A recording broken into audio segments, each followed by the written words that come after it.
السلام علیکم ناظرین، آن نیوز کے ساتھ میں ہوں ربیہ انجم۔ خبر شامل کرتے ہیں۔ 5 فروری یوم کشمیر کے حوالے سے ڈیفنس پریس کونسل پاکستان کی طرف سے میاں صاحب سے ہمایوں شریف اور شکارپور تک ریلی نکالی گئی۔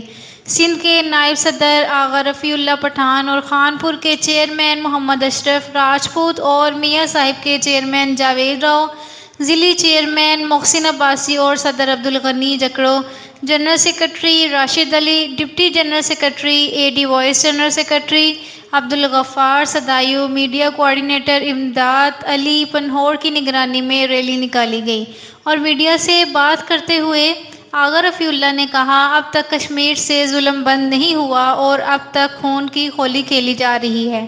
اور خانپور کے چیئرمین محمد اشرف نے کہا، 550 دن سے ظلم ہو رہا ہے اور ہم کشمیری بھائیوں کے ساتھ ہیں۔ رپورٹ کرتے ہیں رپورٹر راؤ جاوید، آن نیوز، میاں صاحب، شکارپور۔ لائک کریں، کمنٹ کریں، شیئر کریں اور بیل آئیکن کو پریس کرنا مت بھولیں۔ دیکھتے رہیے آن نیوز۔